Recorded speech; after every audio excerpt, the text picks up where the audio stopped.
శ్రీ రేణుకా ఎల్లమ్మ తల్లి ఆశీస్సులతో జ్యోతిష్యం చెప్పబడును. జరిగింది, జరుగుతుంది, జరగబోయేది జ్యోతిష్యం చెప్పబడును.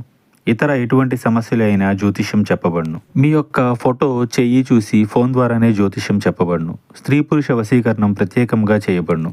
ప్రేమ సమస్యలు, పెండ్లి సమస్యలు, మనోవేదన, శత్రు సమస్యలు, పిల్లల పొరపాట్లు, భార్యాభర్తల సమస్యలు, విడాకులు, నాగఘోష, ఎటువంటి సమస్యలకైనా గురువు గారిని సంప్రదించండి. Guruji phone number 9493943084. బోరు బోరున ఏడుస్తారు. ఏమిటి ఆ విషయం, ఏం జరగబోతుందో వీడియోలో చూసి తెలుసుకుందాము. వీడియో నచ్చితే తప్పకుండా ఒక చిన్న లైక్ చేసి మమ్మల్ని సపోర్ట్ చేయండి. ఈ రోజున విషాదపూరిత లేదా అసహాయకరమైన నిజాలు అయితే బయటకు రాబోతున్నాయి. ముఖ్యంగా ఎప్పటి నుంచో అనుమానం ఉండి స్పష్టత లేక ఎప్పటికీ వదిలివేసిన విషయం ముందుకొస్తోంది. తెలిసిన కొందరు ఈ రాశిలోని వారు బోరు బోరున ఏడుస్తారు. ఎందుకంటే కొన్నిసార్లు నిజాలు ఎంత నిర్దాక్షిణ్యంగా ఉంటాయో, దెబ్బతీస్తాయో ఈ రోజున అనుభవం అవుతుంది. ఏం జరుగుతుందో కొంచెం విపులంగా చూద్దాము.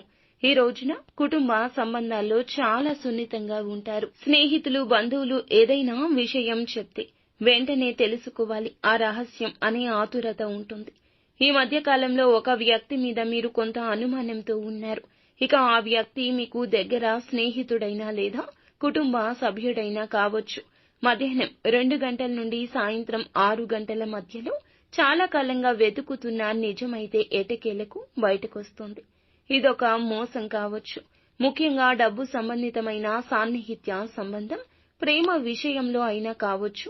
కలలను కళ్లకు కట్టినట్లు కలిగించిన వారు వెనుక వేరే దారులు వెతుకుతూ ఉంటే కనుక అది తెలిసే అవకాశం ఉంది.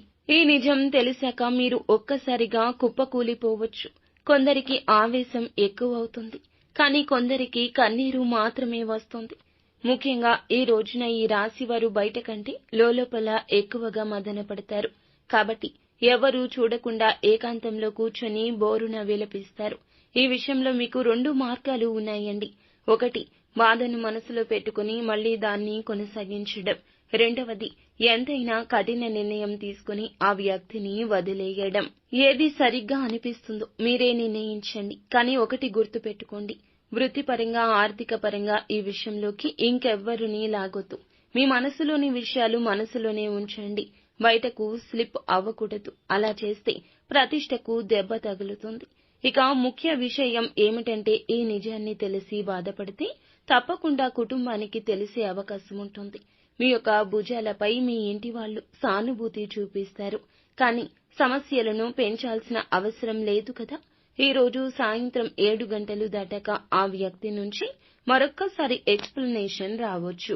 నిశ్శబ్దంగా వినండి. తక్షణ నిర్ణయం వద్దు. ఆలోచించండి. ఆర్థిక పరిస్థితి పరంగా ఈ నిజం డబ్బు సంబంధితం కావచ్చు. ఇలా అనుకొని లోటులు కూడా బయటపడవచ్చు. ఈ ఖర్చులు ఎటువంటి ఘర్షణ లేకుండా సామరస్యంగా ఎదుర్కోండి. ఎవరికి అప్పులు ఇవ్వడం లేదా తీసుకోవడం కూడా మంచిది కాదు. ఆరోగ్యం విషయానికి వస్తే ఎక్కువగా భావోద్వేగాలు, నిద్రలేని, హైడ్రేషన్, తలనొప్పులు ఉండొచ్చు. సరియైన నిద్ర అవసరము. ఏకాంతం కూడా. లోపల పుస్తకాలు చదవడము, హాల్లో చిన్న వాకింగ్ చేయడం మెల్లిగా కూల్ అవడానికి ఉపకరిస్తుంది. ఏకాంతంగా ఉండండి. ఆ ఆలోచనలే మిమ్మల్ని నడిపిస్తాయి.